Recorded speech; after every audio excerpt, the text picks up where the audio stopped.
మీరు ఏ కోరికతోనైనా చెయ్యవచ్చు. ఆయన పరబ్రహ్మస్వరూపుడై అనుగ్రహించేస్తాడు. ఎందుకంటే అలా యోగమునందు నిలబడగలిగిన ప్రజ్ఞాశాలి కనుక. శ్రీరామాయణంలో ఒక చమత్కారం ఉంది, దాని పేరే రామాయణము. రాముడితో మిగిలిన వ్యక్తులందరూ నడుస్తారు. అసలు రాముడు కనిపించని కాండ ఉండదు సుందరకాండ వినా. సుందరకాండలో రాముడు కనపడకపోయినా రామ కథ ఒకటికి 10 మార్లు చెప్పబడుతుంది. అటువంటి రామచంద్రమూర్తి వలన ఉపకారము కాని ప్రత్యుపకారము కాని పొందనివాడు రామాయణమునందు లేడు.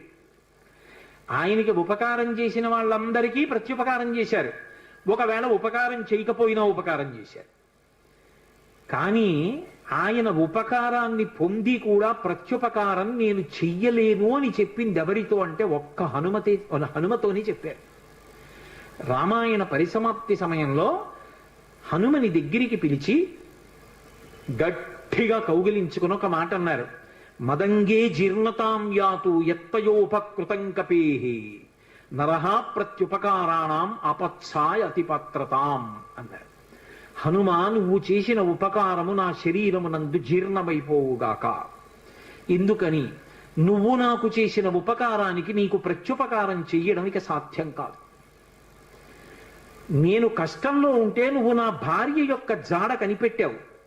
ఇప్పుడు నీకు ప్రత్యుపకారం చేయాలంటే నీకు అటువంటి కష్టం కలగాలి. కోరచ్చా నేను? అందుకని నేను కోరను. నీకు అటువంటి ఆపద రాదు.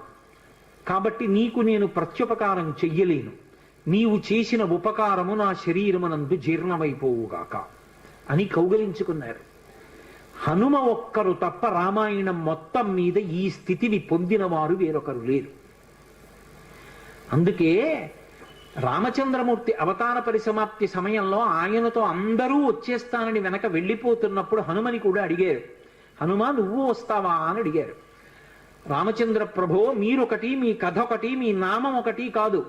ఎక్కడ ఏమి తెలిసినా తెలియకపోయినా రామనామము రామనామము రమ్యమైనది రామనామము అంటే అక్కడ పెడతాను. రామ కథ చెప్తే పెడతా, రామాయణం చెప్తే పెడతా. ఇప్పుడు రాముడు అన్నాడు, మక్కథా ప్రచరిష్యంతి యావల్లోకే హరీశ్వర తావద్రమస్య సుప్రీతో మద్వాక్యమనుపాలయం. రామశాసనం హనుమకి. ఎక్కడ రామనామం చెప్పినా, ఎక్కడ రామ కథ చెప్పినా, ఎక్కడ రామాయణం చెప్పినా హనుమా నువ్వు అక్కడికి వెళ్ళి కూర్చుని వింటూ ఉండు. హనుమ సభలోకి వచ్చారు అంటే సభలో ఉన్న వాళ్ళందరికీ మంగళమే. నన్ను నమ్మండి, చచ్చిపోయేవాడు కూడా బతుకుతాడు. హనుమ దర్శనం అంత గొప్పది. ఆయన దర్శనం చేస్తే చాలు. నిన్నను మీతో చెప్పా, సంధ్యాకాల దర్శనంతో సమానం. ఉపద్రవాలు కూడా తొలగిపోతాయి. అంత శక్తివంతం హనుమద్ దర్శనం అంటే. అటువంటి హనుమ సభలోకి ప్రవేశిస్తారు. ప్రవేశించి అనుగ్రహిస్తారు. ఎందుకని అంటే పైన రామశాసనం ఉంది. ఇదే మహానుభావుడు తులసీదాస్ గారి జీవితంలో జరిగింది. తులసీదాస్ గారు ప్రతిరోజు గంగానదిలో స్నానం చేసి చెంబుతో కాసిన నీళ్లు తీసుకొచ్చి రావి చెట్టు మొదట్లో పోసి రావి చెట్టు కింద కూర్చుని తపస్సు చేస్తుండేవారు. ఆ రావి చెట్టు మొదట్లో గంగ నీళ్లు పోస్తుంటే గంగాజలం తగిలిందో ఏమో ఒక బ్రహ్మరాక్షసుడు పైనుంచి కిందకి దిగాడు. బ్రహ్మరాక్షసుడు అంటే ఎవరు అనుకుంటారేమో, వేదం చదువుకుని కూడా దొంగతనాలు లాంటివి చేసి బ్రతికిన వాళ్ళు బ్రహ్మరాక్షసులు అవుతారు. పతంజలి చరిత్రలో చెప్తారు. కాబట్టి అటువంటి బ్రహ్మరాక్షసుడు క్రిందికి దిగి అన్నాడు, నువ్వు నాకు మహోపకారం చేశావు. ఎప్పటి నుంచో ఈ చెట్టు మీద పడున్నాను. నువ్వు గంగాజలాన్ని తెచ్చి ఈ చెట్టు మొదట్లో పోసినప్పుడు గంగాజల స్పర్శ చేత నా పాపం శమించింది. నేను సాధారణ రూపాన్ని పొందాను. నీకు నేను ప్రత్యుపకారం చెయ్యాలనుకుంటున్నాను. నీవు రామదర్శనం కోసం పరితపిస్తున్నావు. నీకు రామదర్శనం కావాలి అంటే చేయించగలిగిన వారు హనుమ ఒక్కరే. హనుమ రోజు వస్తుంటారు. ఎక్కడికి వస్తారో తెలుసా? ఎక్కడెక్కడ రామనామం జరుగుతుందో, ఎక్కడెక్కడ రామనామం ప్రస్తావనకు వస్తుందో, ఎక్కడెక్కడ రామ కథ చెప్పబడుతుందో అక్కడ ఉంటారు.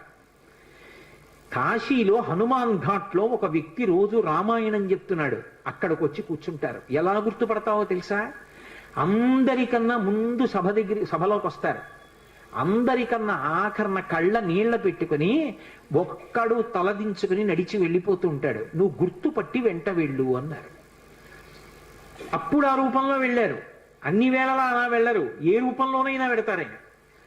కాబట్టి తులసీదాస్ గారు హనుమాన్ ఘాట్కి వెళ్ళి కూర్చున్నారు. అందరికన్నా ముందు ఒక వ్యక్తి వచ్చాడు రామాయణం వినడానికి. అందరూ వెళ్ళిపోయిన తర్వాత తల ఉంచుకుని కన్నులమ్మట నీరు కారుతుండగా వెడుతున్నాడు. తులసీదాస్ గారు ఆయన వెంటపడ్డారు.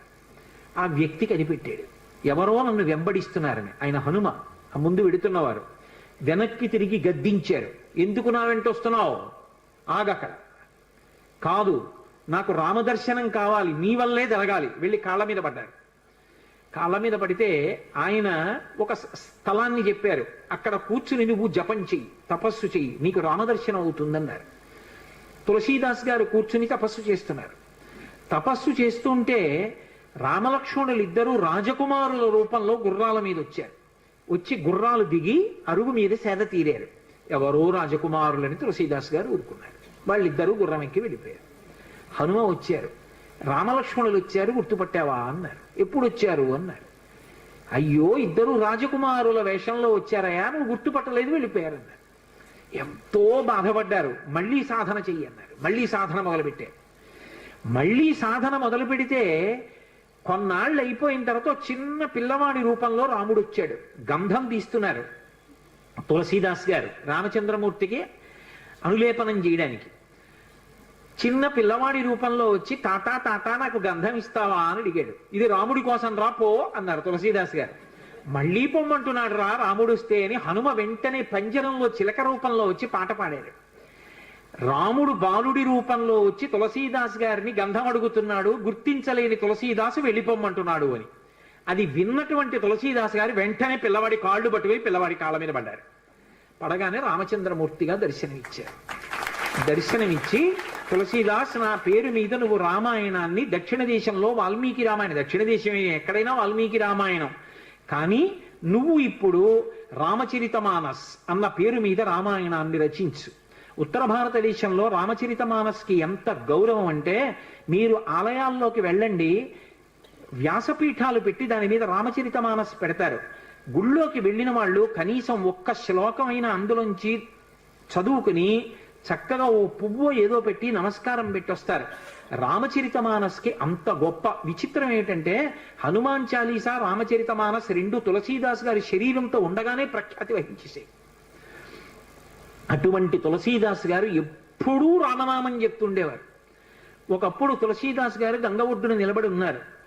ఒక ఆవిడ గబగబా వచ్చి ఆయన కాళ్ళ మీద పడి నమస్కారం చేసింది. ఎప్పుడూ అలవాటు మీద తులసీదాస్ గారు దీర్ఘసుమంగళీభవ అన్నారు. అయ్యా, నన్ను దీర్ఘసుమంగళీభవ అంటున్నారు, నా భర్త మరణించాడు, అదిగో చితి మీద పడుకోబెడుతున్నారు దహన సంస్కారానికి, మీ నోట వంట వచ్చిన మాట అబద్ధం కాకూడదు అందావిడ. నా నోట రావడం ఏమిటమ్మా, రాముడు పలికించాడు. ఆయన వెంటనే అక్కడికి వెళ్ళి ఆ కమండలంలో నీళ్లు తీసి ఆ శవం మీద చల్లి రామనామం చెప్పారు. చటుక్కున లేచి కూర్చున్నాడు. ఇది చూశారు పాదుషా యొక్క గూఢచారులు ఆ గంగా తీరంలో తిరుగుతూ. తులసీదాస్ గారి దగ్గర రకరకాలైనటువంటి విన్యాసాలున్నాయి, ఆయన ఏవైనా చెయ్యగలడని పాదుషాకి చెప్పారు. పాదుషా తులసీదాస్ని పిలిపించారు. పిలిపించి, నువ్వేమిటో చచ్చిపోయిన వాడిని బతికించావుట, ఏవి కొన్నటువంటి వింత చేష్టితములు చెయ్యన్నారు. తులసీదాస్ గారు అన్నాడు, వింత చేష్టితములు చేయడానికి నేను గారడివాణ్ణా? కాదు, రాముడు నన్ను పనిముట్టుగా అనుగ్రహించాడు, అది రామానుగ్రహం అన్నాడు. అంటే నేను చెప్పిన మాట పాటించట్లేదు కాబట్టి కొరడాలతో కొట్టండి అన్నాడు. అంటే అప్పుడు హనుమాన్ చాలీసా చేశారు తులసీదాస్ గారు. కళ్ళు మూసుకుని హనుమని తెలుసుకుని హనుమాన్ చాలీసా చేస్తుంటే భటులు వచ్చి కొరడాలు పట్టుకుని కొట్టడానికి పైకెత్తుతున్నారు. ఆశ్చర్యం ఏమిటంటే ఆ రోజున పాదుషా కోట అంతఃపురం అంతటా పెద్ద పెద్ద కోతులు వచ్చి ప్రతి సైనికుడి చెయ్యి పట్టుకున్నాయి కదలకుండా. పాదుషా భయపడిపోయి సింహాసనం దిగి కిందకొచ్చి తులసీదాస్ గారి కాళ్ళ మీద పడ్డాడు. అప్పుడు ఖచ్చితంగా పూర్తయిపోయింది హనుమాన్ చాలీసా. ఆ తులసీదాస్ గారి చదివినప్పుడు అన్ని కోతుల రూపంలో వచ్చి ఎదురుగుండా హనుమ నిలబడి కాపాడారు తులసీదాస్ గారిని. అందుకే అప్పటికీ ఇప్పటికీ ఎప్పటికీ కూడా హనుమాన్ చాలీసాకి అంత శక్తి. తులసీదాస్ గారు ఎప్పుడు మాట్లాడుతూ ఉండేవారు స్వామి హనుమతోటి.